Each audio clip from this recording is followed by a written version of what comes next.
Good afternoon, everybody. Welcome this afternoon.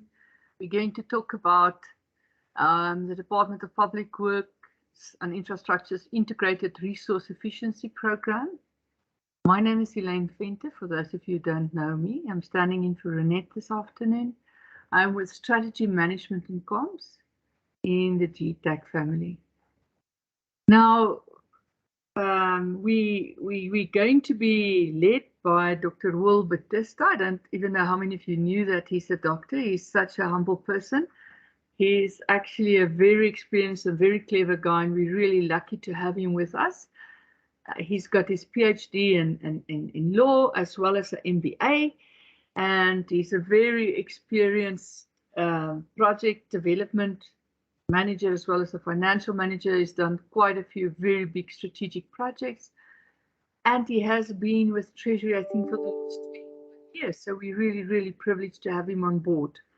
But before we jump into it, I want to ask a question, and I don't want to spoil Will's fun, but can I see in the chat box, if you had to take a guess, right? Sorry, Aman Dikeledi, can everybody just mute themselves? Thanks. If you had to take a guess, right? Who would you think is the largest property owner in South Africa? Let's see in the chat box. Who is the largest property owner in South Africa? Let's take a guess.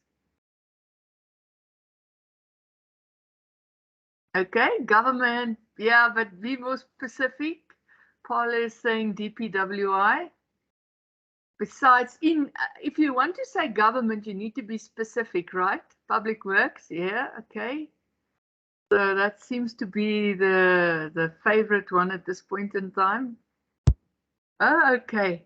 Yeah, it seems to me like we have quite a few informed and clever people in the room. Exactly. They are the biggest property owner in South Africa. So imagine the waste, water, electricity consumption per annum.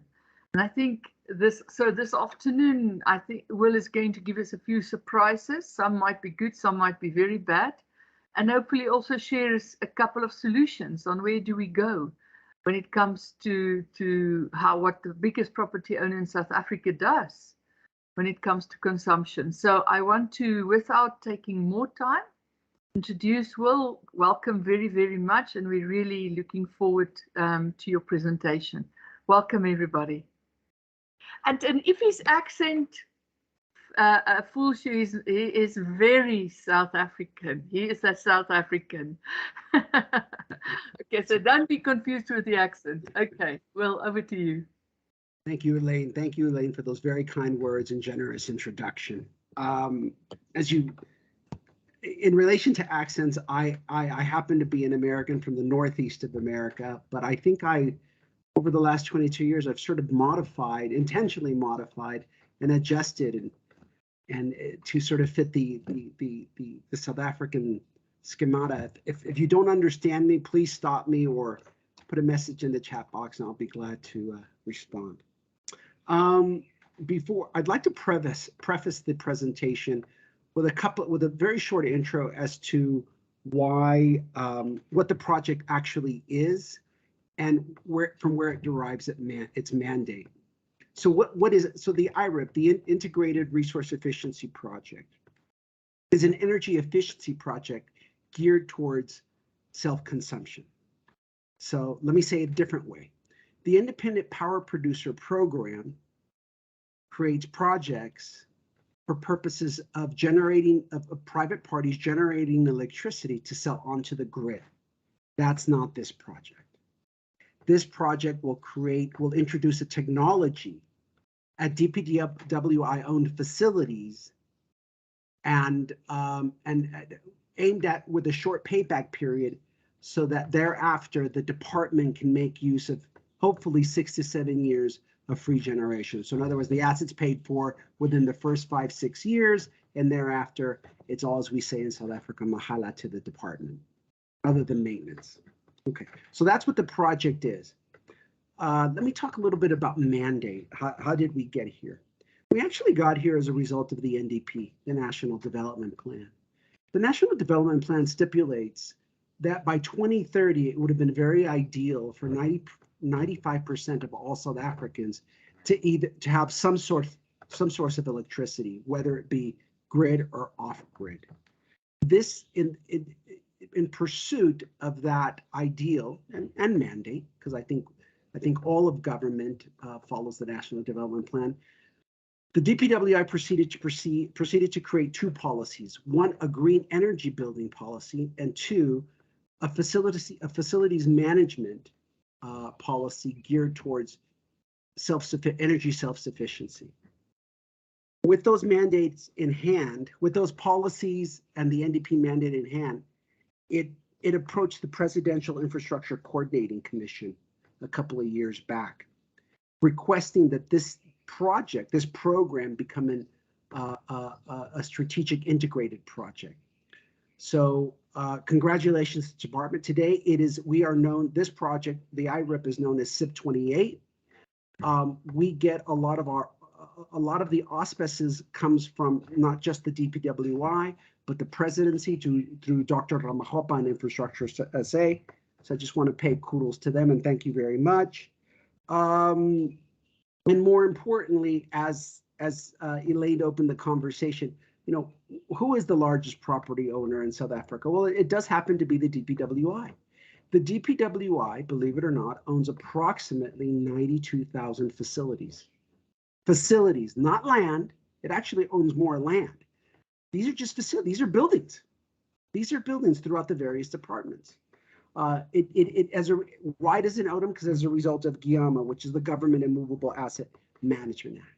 So happy to answer more queries as to, you know, what's the gist of this project, what is it premised on, and more questions on mandate. With that said, I'd like to, with your permission, I'd like to continue on to the presentation. I'm going to turn off my camera so there's a little more clarity, if that's okay. And I'm going to share the following presentation. Can everybody see that? Hello? Well, not yet, not yet. Okay, I shared it. Let me go back. Well, can I put it up for you? Someone does. Oh, you know what, Amanda? I think let me try something. Hold on. Can you see it now? No. Yes, you can put it on PowerPoint. You can see it now. Yes, you can just go for PowerPoint. Okay, here we go. Thank you, Amanda. Thank you. Okay, folks. Here is the Integrated Renewable Energy and Resource Efficiency Program out of Public Works and Infrastructure. Overview of the project. Okay. Context.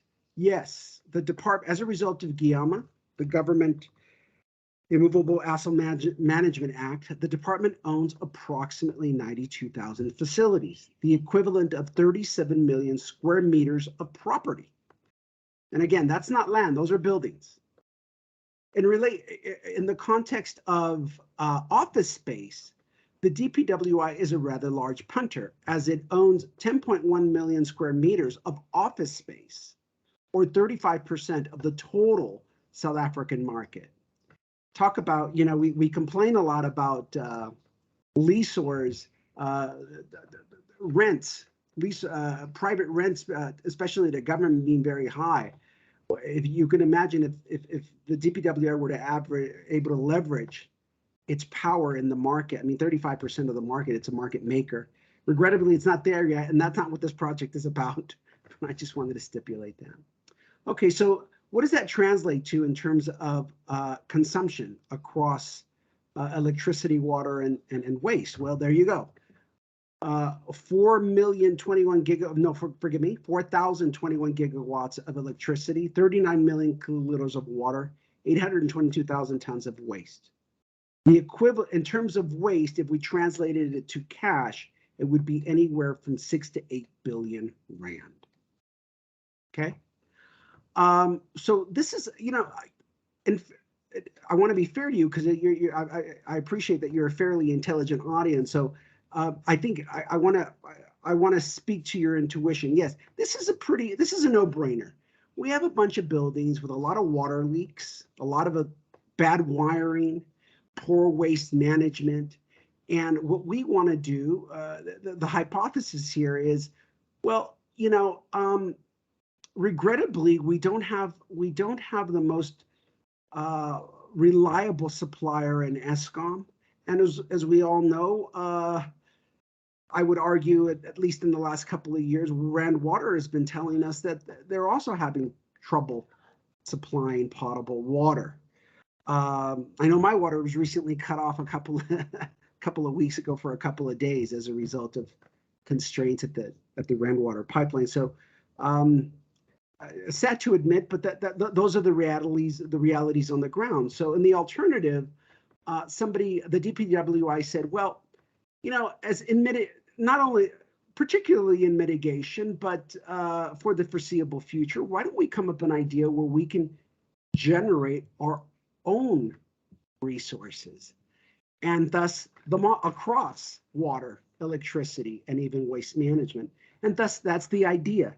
Essentially, what the central idea is that the DPWI is considering is becoming some sort of energy, water management services company, right? So it internalizes all the requisite talent in-house, and it forms some kind of purchaser-provider split contracting platform to deal with the market.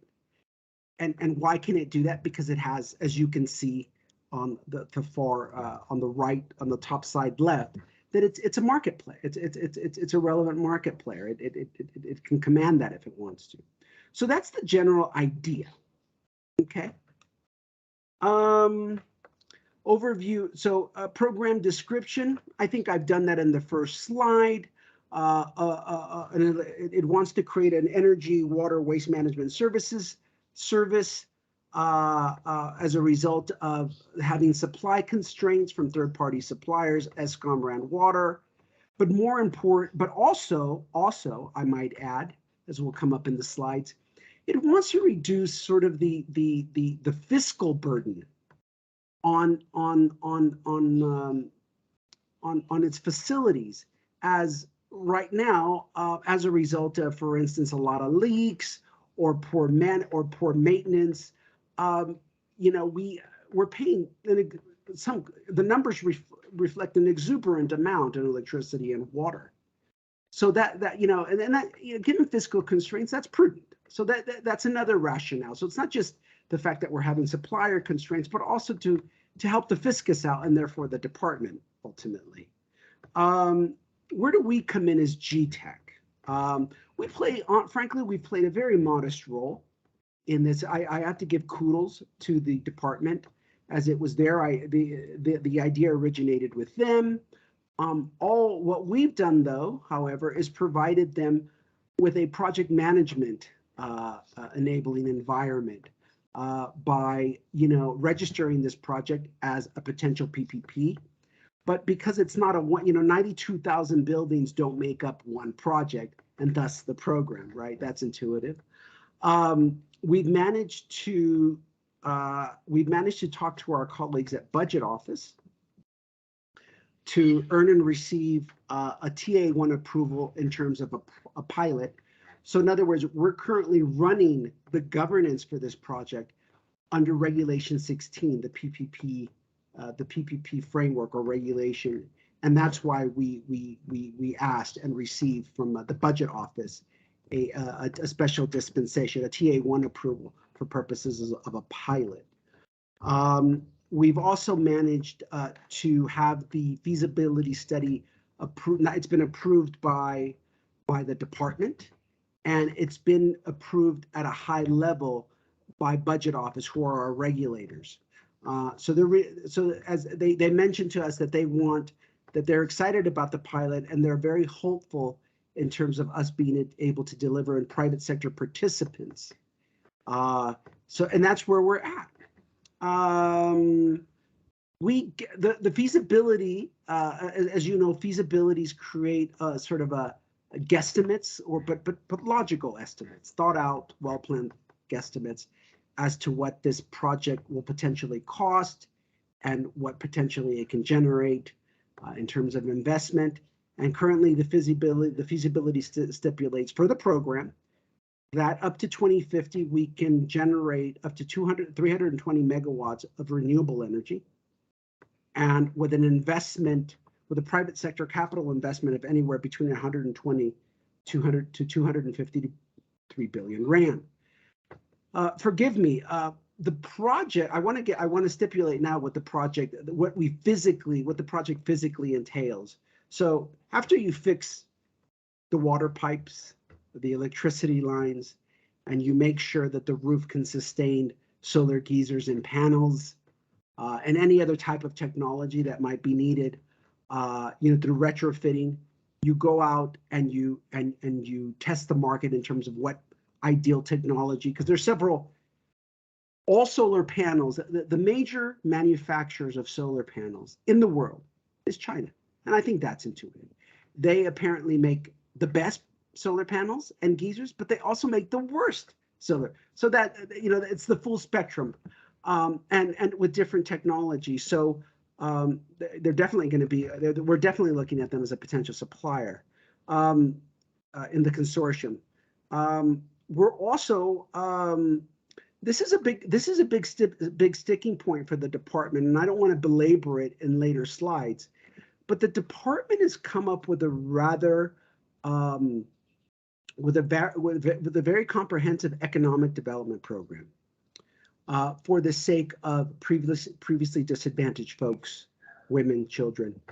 Let me tell you, if I may, let me digress a little bit and tell you speak a little bit about the Preferential Procurement Act, which the Treasury controls. It stipulates the following. It stipulates two things. It says, I am going to prescribe minimum thresholds across, for instance, BEE. However, in the alternative, if you would like to advance social economic development for previously disadvantaged folks, we welcome that, but we require you to come up with an economic development plan. Okay, and that economic development plan must be shown to us and approved by us. So, we because it's the largesse of the program, the prescribed minimum thresholds would not be sufficient. And as a result of that, we've created a very comprehensive economic development plan, which is currently sitting or soon to be sitting with the Office of the Chief Procurement Officer. So I didn't want to, rather than, bore you with a bunch of numbers as to what, what we'd like to have, the ideal, we do have a comprehensive plan, and I think I'll leave it at that. Okay, program objectives quickly. Of course, mitigate carbon emissions, mitigate impact on climate, which can have adverse effects on folks, especially those with not a lot of resources. Improve electricity and water security, not to the nation, given the vast the largesse of the facilities register that DPWI is. Recognizing better ways of managing and maintaining assets. Establishing new institutional arrangements, especially on the procurement side. And I'm very excited to share innovations that we've derived. I can't say that we've done that in isolation. We've actually learned from the IPP program, but I'd like to share those with you. And procure, obviously, private, because this is a PPP, it goes without saying that we're going to procure, that the investment, the capital investment, ideally would be coming from the private sector. On the opposite side, we have to accommodate such capital investment with, budget constraints year on year, and enhance, as I mentioned earlier, economic development. Before I proceed, forgive me for leaving out. I'm introducing little details as I go. So, as I stipulated earlier, it's an energy efficiency program, okay, for self-consumption. So, for instance, if correctional services says, I have, 500 buildings, you're more than welcome to come on board and access them for purposes you putting up a technology that will save me utilities spend. We'll have a payback period of 5 to 6 years, and thereafter generate electricity or some kind of potable water for me for remaining duration. At this moment in time, the feasibility study has indicated the duration of each project should be about approximately 12 years. But we will let the market. We haven't issued the request for proposal, which is basically the tender documents, the bidding documents that we issue to the market. We have not done that as yet, but we have undergone what there's two labels. You get an expression of interest process or a request for information process, where we had 58 responses respond to what we're doing is engaging as to whether there's demand for this program in the market. And all 58 responses, frankly, were quite positive. Nuanced answers, especially around the payment mechanism and the role that treasurers should be playing in relation to this program. But generally, they were quite positive that 12 years sounded right, and that the payback period was approximately, that they could get there 5 to 6 years, so that a particular department, whether it be correctional services, justice, SAPS, defense, could enjoy essential, well, at a nominal cost, electricity and water and waste management services, not including the maintenance thereof. So I just wanted to throw that in to give more of a holistic picture, because it's quite a simple project, but there's just a lot of T's to cross and I's to tick. Okay, so I've mentioned this earlier of what the DPWI is striving for. It's striving to become an energy, water, waste management services entity. That, by the way, there's a slide. This is not a new concept in the world. We'll talk a little bit about that. And it wants to centralize this talent and drive it out of the DPWI for the sake of approximately 92,000 facilities. Okay. So let me reiterate some of the programmatic themes: environmental sustainability, socioeconomic development, security of supply, which, as we all know, it's a problem for even normal citizens, and budget rationalization. And that's a fancy way of saying that, as I mentioned earlier, we want to reduce spend.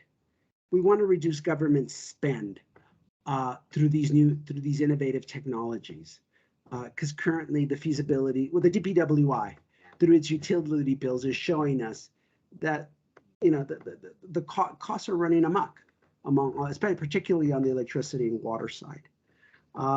So I mentioned that we're taking a centralized governance approach, as they want this entity, you can call it a PMO, you can call it some people are even talking about creating a company around it, as a super ESCO, which stands for a super electricity supply company, which is really a management services company. That's what it is.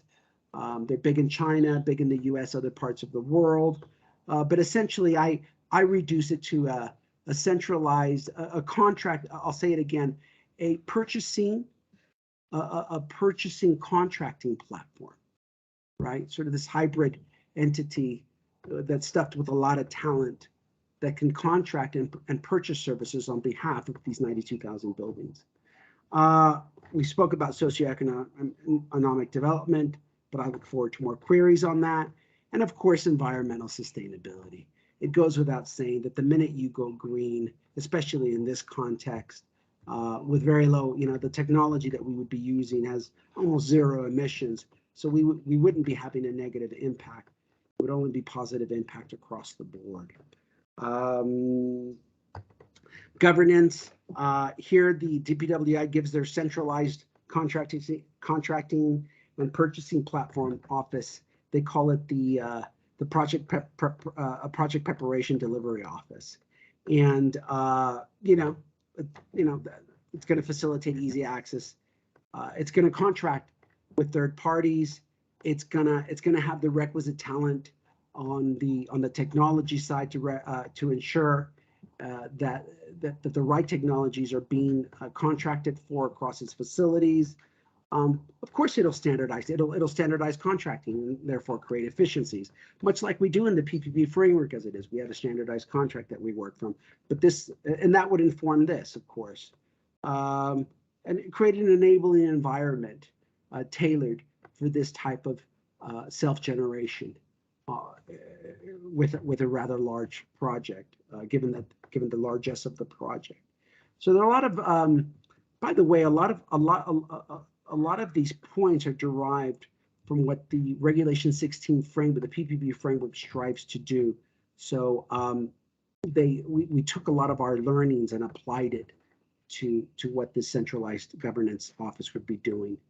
Goes without saying. A little bit more. We're talking a little bit more of a security of supply. I don't want to belabor the point because I don't want to sound like I'm speaking negatively of our colleagues over at the SOEs and parastatals. I'm gonna leave it at that. Budget red. I think I'd like to focus a little bit here and let you into something that's sort of been that the Treasury. So now I want to be fair to the Treasury. The Treasury has been raising a lot of queries as to how we. So let me stop there. Let me say it like this: every PPP or large capital project requires two things. It requires a payment mechanism. So how are you going to go paying for this project? Okay, you can use your own. How are you going to pay the private sector back their money, right? So we refer to that as a payment mechanism, and that can come out of a department's budget, and that can be further enhanced through grants, guarantees, or even capital stemming from the Treasury. This is something historically that the Treasury has done, so it's not new. It's not new, but in this case, we've taken a little bit of a nuanced approach as to how we want the payment. What must inform the payment mechanism. So that's one aspect. I said there was two aspects. The other aspect is how you accommodate this, sort of within the time frames of how a particular country budgets. Okay, so I'll give you an example of what I'm attempting to say to you. China is the biggest, has the most PPPs in water. Okay, but China, regrettably, and again, you learn this with all mega projects.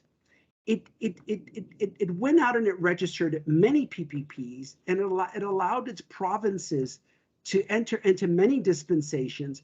But here's the trick. Here's the potential problem. How do you pay back if you register 1,000 water projects? And depending on how you budget, and we budget every 3 years, can your budget accommodate that within 3 years as payment comes due?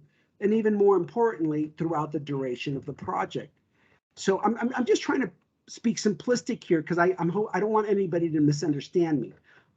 The problem that China's having is paying back from a budget perspective those water PPPs. So it might have to go out and borrow, or heaven forbid, it might even have to delay or cancel some of those projects. So we need to be very careful here, given the 92,000 facilities. It's a big project, and number one, we're engaging the Treasury in terms of it making those sort of intra budgetary thinking about this from a long duration, and making sure that that should we proceed, that across 12 years or 20 years or 30 years, we as a nation will be able to pay back the suppliers. So that's one aspect. The other aspect relates again to the payment mechanism. I'm coming back to the payment mechanism, and here's a central problem that the DPWI experience. It's a little bit of a contradiction. So under GIAMA, it is the owner of these 92,000 facilities. And as a result of that, in law, when a utility comes due, it is in law, it is not necessarily, and I'm being very careful here as a lawyer, it's not necessarily, let me stop and say this, that when it comes to legal responsibility, the non-owner, the leasee of the asset, say correctional services or SAPs, they are not the first in line to be responsible for that utility liability. It is DPWI as owner, right? That doesn't mean that that the DPWI can't pursue payment from a department in law. But again, you know, we're one government, and that's the last thing we want to do. But that's exactly what's happened. It's a problem. So in law, the DPWI is the first in line to be responsible for non-payment of utilities. However, utility budget has been devolved to DGs at respective departments or non-owners of the facility. So there's a little bit of a catch-22 there in that, you know, I'm sure every DG is cognizant of the fact that it has to pay its utility bills. But the reality on the ground is there are a lot of fiscal constraints and a lot of, I'm not going to lie, we have found that it is the case that a lot of times there are billing issues, incorrect billing issues stemming from our colleagues at the SOEs. And so, you know, as you can see, it's a weird contradiction that I may be the owner of an asset, but I have no control. I can't pay, because as a result of not having the bucks, I can't defray my liability or defer it. So there's a little, so we've made, so to resolve the potential contradiction, the minister, actually, Patricia DeLille, she last year, I believe, early last year, she gazetted a notice to all DGs that essentially rent from her. The following, she said, you know what? I'm no longer, you know, Eskom and Run Water are knocking down my door for their monies, for their legally entitled monies. But as you know, I only, you know, I don't have your budget. So I'll tell you what, I am no longer gonna assume response. Well, I got to be careful here. I'm going to do everything in my power to get you to pay for you to, you know, meet out your responsibility. So again, I don't think there's acrimony between the minister and her user departments, but she's drawn a line in the sand to state that, hey, listen, you control that budget. It's your responsibility. Please don't let this get acrimonious between us. By the way, in law, what could happen if the department really wanted to, and it wouldn't, because that's not how we operate as South Africans. So Eskom knocks on Patricia's, Minister DeLille's door, and it says, hey, you owe me money. And the minister says, fine, you're right, I do, I can't avoid that. But she could turn around and invoke what's called a mechanics lien against the department. In other words, which could lead to assets being frozen, bank accounts being frozen. So you can see it's very ugly. So let me run to the potential solution. And again, it's a potential solution that we're discussing with the Treasury. We said, could we through consultation ring fence utilities monies, right? And the first argument out of the, and I'm sorry, I'm almost done with the presentation, but so I'm glad. And the Treasury response, well, we devolved, you know, that function, you know, those monies to DGs a long time ago. How do we take that back from them now and say we're going to ring fence utility spend? And so that's the crux of the issue now, is that there would have to be serious regulatory changes if we even wanted to consider such ring fencing. But to the extent we could ring fence, of course, we would create a specialized fund that would sit at the DPWI or Treasury or wherever the Treasury wants, right? We don't want to create, we don't want to come off or be perceived as, creating some kind of monopoly in terms of a fund. That's the last thing we want to do.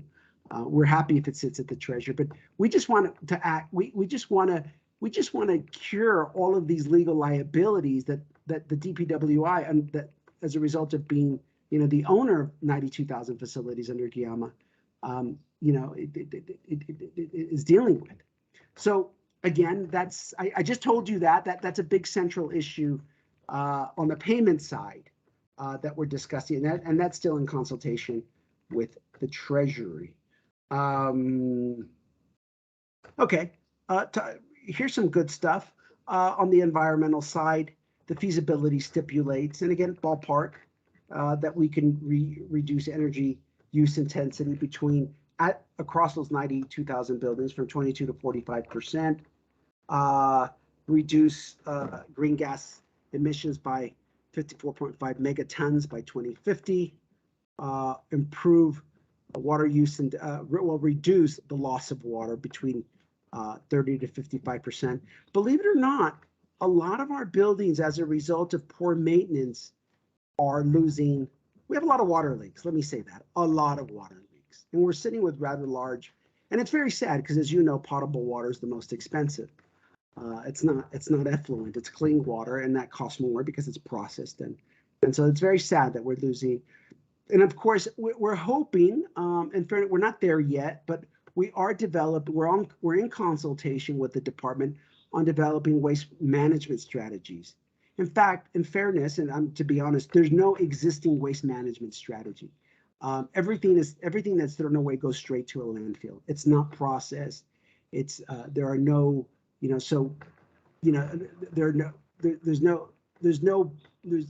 one's creating a job for waste pickers, and that to me is very regrettable given the amount of waste we get rid of year on year across 92,000 buildings. So on the socioeconomic development side, and I don't want to belabor this, we're hoping to 250 billion rand to GDP by 2050. The creation of 38, and this is essentially the economic development plan here.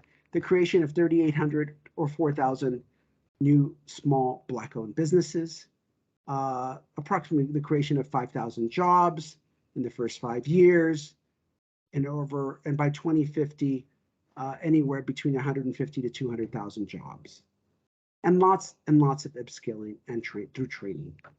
I don't need to get into that. But I think, and we're almost done with the presentation.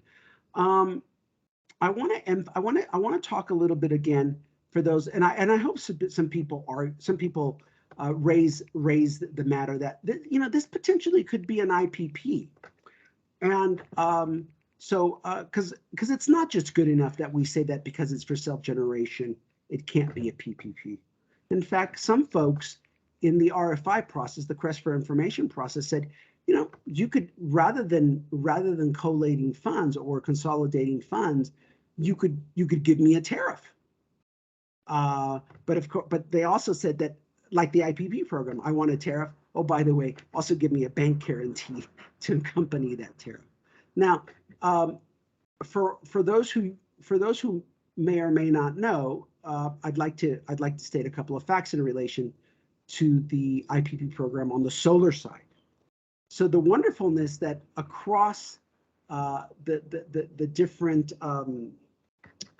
forgive me, across the different issuances of projects on the solar side, the IPP program has managed to reduce the tariff, I understand, by over 50%. But that also begs the question. So in fairness, a conclusion that could be reached is, the tariff may arguably was probably high to begin with. And there are good reasons as to why it was high. Corinne Breitenbach, a colleague of ours, was creating a market that didn't exist, so she wanted to attract investors. But the fact that it's come down by 50% could also lend itself to the fact that perhaps we weren't the best informed clients. Now, if that were the case, I'm not saying that it is in the IPP program. If that were the case, we are mitigating that by becoming informed clients. What does that mean? We are currently in the process across 4 portfolios: justice, correctional services, SAPS, and defense. We're currently conducting with the team, with the service provider, our own internal audits. Okay, so we're trying to disprove what we found in the feasibility study through an audit of what the actual leaks are and what they're costing us, and what the best technology is to institute into that particular facility, so that as we gather that information, we're actually on the cusp of, if you think about it, becoming implementers ourselves, right? So because a big challenge across mega projects is not so much putting the paperwork together, but finalizing the deal so that a bank or a service provider releases cash, right? Financial closure. Many times, in the instance of South Africa, we tend to enter into very protracted negotiations. We are trying to mitigate that by becoming informed clients, so that when we do release the RFP, the request, the bidding document, we create this sort of almost interactive phase with prospective bidders and say, we're informed.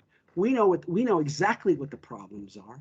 We know what they cost. We know exactly what the solution is, and we know that cost, and we know lead times. And on top of that, we have very good relationships with the department, so we could run interference in the event that, you know, as happens with all mega projects, it goes without saying that there will be delays. So, and this has never really, in my 22 years, this has never been done before. The supply chain rules regulation 16 capital A is silent, and I don't think it's prohibited, but we're going to have to be very careful so as to make sure we're not favoring anybody. But we're doing that, and that's very innovative. That has not been done. It's been done in other countries, but not in the context of South Africa. So again, when we say that we're really sincere about lowering the utilities impact on the fiscus, there you go. Our behavior envisages our intent. So that's one thing that we definitely learned from the IPP program. Another thing we learned from the IPP. Will, can we start wrapping up? It's very, very interesting, but we're just running a little bit out of time. Okay. You mind start wrapping up? Thanks. So I think I can wrap up by saying that, because I've mentioned that we're going to centralize governance. We're currently at the RFP stage, but we're currently gathering data. And the last thing I wanted to say is that we also didn't go the IPP way because we don't want to further burden the fiscus through a bank guarantee. PPP Regulation 16 offers contractual guarantee. In other words, in Section 66 and 74 of the PFMA binding of the revenue fund. But that's a contractual promise, not a bank guarantee, not a bank promise that you have to pay for and set reserves for. Here's some international examples of that centralized purchasing contracting platform called a Super ESCO: China, India, United Emirates. It seems to be working for them. And I think throughout the presentation I've spoken about the benefits. As I said to you, where are we now? We've started putting together the tender process for defense, SAPS, justice, and I think I'm leaving somebody else out. So that's it. I guess that's all. Thank you very much for listening to me linger there. Thank you. Should I put the camera back, Elaine? Yes, please. Okay, very good. Let me also switch on my camera. Apologies, I have a tendency to waff. I can waff, eh? This was absolutely fascinating. Fascinating. I mean, I don't think we know what's going on in government. It's so interesting, and hearing that we sort of become a producer and sort of it's just so interesting. Thank you very, very much for a fascinating presentation. And let's see, let's open the floor for questions, comments, hands, clarification. Let's see if there's anybody who would like to come in with some questions.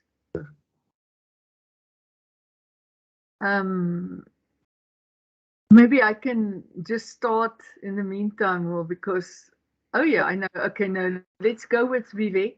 Vivek. Sure. I almost asked you. I just think I intuitively knew you're going to have a couple of questions. Let's start with Vivek. Hi, Elaine. Hi, Will. Hi, Vivek. Welcome. Welcome. Please go ahead. Thank you for giving me relevance, Vivek. Thank you. Two things, please. Sure. The first one, I mean, the way I'm reading your slide with the flow chart, yeah. I mean, the DPWI just owns the buildings. So yeah. They won't be buying any electricity. It's the people that are renting the buildings or that are using DPWI's buildings are the clients. So They would be buying the electricity, yeah? Right. So that's the first one. Right. The second one is a bit contentious, and I'm saying this up front, because this project, I mean, with all the numbers that you've got, is going to generate a massive amount of renewable energy. Yes. Right? And this is a government project. If all goes well. Yeah. Now, on the other side of government, we have Eskom. Yes. Doing this project will help cannibalize Eskom. Yes. To probably a large extent. Now, what is the thinking in government on this? Thanks. So I'm going to be very frank. So I think, are you just making the point that we still have the central challenge of having to garner political DG will? We need clients, right? And that's what we're doing now. What your first point is to the fact, I don't know, sorry, forgive me, but clarify your first point as to, yes, the line departments, the user departments are responsible, have the budget and are responsible for purchasing from Eskom. That's right. So we need to sign a PPP agreement with the respective DGs across departments, right? But in this case, it wouldn't be a lot of DGs because, as I said to you earlier, correctional services arguably has 500 facilities. So it's one DG saying, go for it. If it's bankable, if you can create an ensemble of facilities and the market says it's bankable, go for it. As long as the payback period is 5 or 6 years, and I get free electricity or water for the latter 5 or 6 years. Sorry, can I answer that way, or did you have a different question? Yeah, that was it. I mean, as to who the client for the project is. That's right. Yes. So the main agreement would be absolutely correct, not between DPW, but between the relevant line department. I love your second question, and I'm going to answer it honestly. You're absolutely right, and it's a very political issue, because you're right. It ultimately, if this were to be successful, it would not help Eskom. It would actually lend to it would hasten their demise. And I'm not going to lie to you, we haven't had a conversation yet with Eskom. However, here's something quirky. We are in deliberations with the Department of Energy, who oversees Eskom. They love this project and they want to participate, however, on the municipal side. So I'm going to say to you off the record, I have spoken to DOE colleagues. Well, I guess it's not off the record. And I've said, hey, listen, you oversee, our energy supplier. Well, if you join us, if you come in, if you join it, if you cahoot with us, aren't we basically, contributing to the early demise of Eskom? And they go, yeah, that's right, we are. And they just left it at that. So I just want you to know that we are in consultation with the Department of Energy at high levels to join in. Of course, they want to roll out this program at metros and munis, but they're not talking about the potential negative impact to Eskom. But that's going to come to the fore sooner than later. And thank you for raising that. Very contentious, very contentious. Thank you very much for that excellent question, Vivek. Yeah, I expected absolutely nothing less from you. Brilliant questions. Any other questions from the floor? Let me ask you. was it that good, Elaine? No, just kidding. Yeah, really good. So let me just ask you. Is this project, in a sense, then aiming to sell back to the grid at some point? Yeah. No.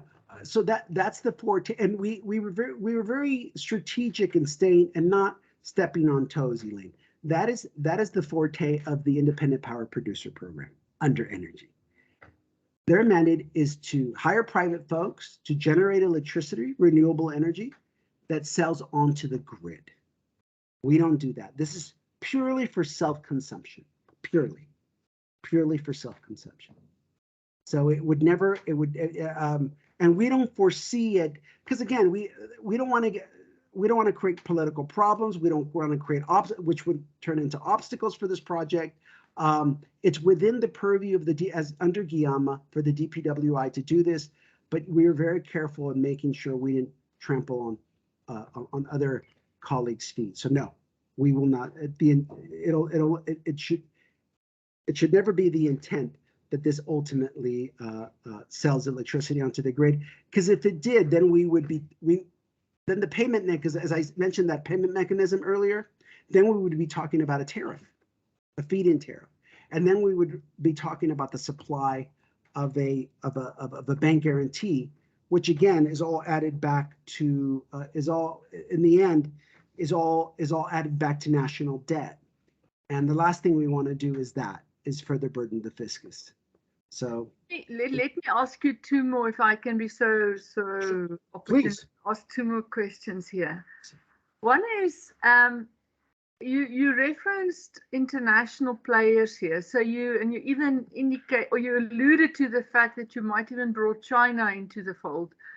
So your tenders, yes, that international, is it open for international bidders? So and who do you if you're very sort of cheeky here, yes, who do you think is going to come and bid and become part of do you have any idea?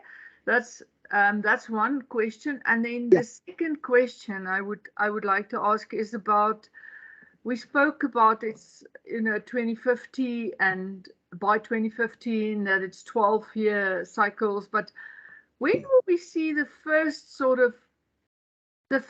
pilot showing results, whatever results, whether it's in water or waste or electricity, or when will we know this thing is flying, it's happening, it's making a difference? Okay, so let me answer your first question as to who are potential private sector investors. Typically, it doesn't have to be a PPP. It just has to be a large project. Any large capital project, what people tend to do is they pick up. So again, as I said to you earlier, China is the best and worst maker of solar panels. So naturally, and they have people here on the ground. They have companies here that sell solar. They have representatives here. A lot of countries do that. The Americans do it. The French do it. So, but because our laws are very nuanced on the economic development side, i.e., empowerment, it behooves prospective business people to talk to the local South African guys on the ground, the guys and gals on the ground. Let me correct myself, and say, hey, you're local. You seem to have you've done business with DPWI before. You know the environment. Can I partner with you? Can we, form, and if we like each other, maybe we can ultimately form a company, which we tend to call a special purpose vehicle, right?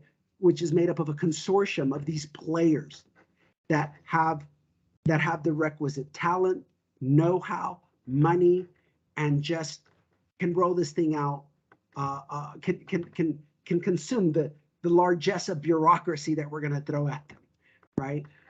That's how it works. And I anticipate, as I said to you, everyone who's in this business, again, the Chinese, the Americans, the French, maybe the German Siemens, they're all in this business. So I definitely foresee, as a result of that IR5 process, I think the market is slowly beginning to engage with local South Africans in terms of the potential of this. I love your last question. When will we see this? As I mentioned to you, what we're doing now is confirming. We're attempting to validate or invalidate what the feasibility study told us in terms of what's the right technology, what's the, how much water are we really losing, how much electricity are we really, are the bills really too high?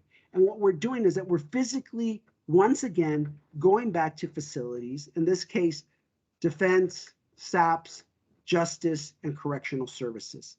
And we have an army of people conducting these, for a better word, an energy audit to confirm that the feasibility study was right or it was in the ballpark. But more, okay, so let me say this to you. In the event that it is the case that the feasibility study was correct and that we're spending way too much money on utilities, well, we pitch up to a relevant DG's office and say, look, DG, we told you it was a problem. First of all, thanks a lot for letting us do an audit of your buildings. Second, I just wanted to, the good news is that we were correct. Here's what you're losing on spend, and would you consider coming into this framework? Because it can just save you a lot of money and all the spinoffs, all the positive spinoffs. That's where we're at, Elaine. Because we are seeing that. First of all, I can tell you right now, preliminary numbers say that the feasibility study was correct. However, we're still in the process of getting a DG, because remember, it's a DG as an accounting officer who has to sign off on this agreement. We're in deliberations. We got an army of people dealing with DGs on the stakeholder engagement side. That's where we're at, and we're hoping once we get a client, Elaine, you will see the rollout. I promise you, you will see, because it's quick. This is not a difficult thing to do. It's quick. You will see these PPPs flying off the shelf by the end of this year. I promise you. Oh, that's really exciting. Sign on the dotted line. No, that's really exciting, and I'm very happy that we can be part of such sort of innovative. No, thank you. You love risks, innovation, and challenges, and I think so. This is exactly sort of what makes you happy and excited. I think it's a brilliant program, and I'm very proud of the fact that we can be associated with it. Everybody, thank you very, very much for joining us. Will, for a brilliant. Every Friday I come away. And I feel I'm learning so much. So right. Thank you very, very much for a very interesting discussion, a very important one. Colleagues, I'm going to wish you a good Friday afternoon at 3:30. We're doing the Fundanati, and today we're going to look. I'm just taking sort of the airtime and just telling you a little bit what's happening in Fundanati today. We're going to look at a couple of things. GTAC has got more than 100 important templates that we use, and we have updated them, and they're stored all over the place. We're going to tell you where to find them. But also more important is Google, no, not Google. Amanda, what is it? What forms are we using? Where's Amanda? Okay, but anyway. Office 365. Okay, thank you. I keep on saying Google, because my daughter used Google Forms. So Office 365 forms, we're going to show you how to create your own forms. It's just one part of the technology discussion this afternoon. So when you have your meetings, when you have sessions, how to create your own survey forms, evaluation forms electronically, how to automate it so that it also creates your data and your graphs for you. So it's going to be quite interesting. And then we will also share with you the Knowledge Hub. I don't know if you know this, but GTAC has close to 800 knowledge products on our Knowledge Hub. And a lot of it is also like PPP stuff. So come and join us. We want to show you how to navigate the Knowledge Hub, where to find it, and also how to upload to we want to encourage you to share with us documents to be uploaded knowledge products. So We love to see you this afternoon at 3:30. Once again, we'll thank you very, very much, and everybody who joined us. We'll see you at 3:30. Thanks, Amanda, for the work in the back. Thank you to all. Thank you all, and thank you. Bye, everybody. Thank you.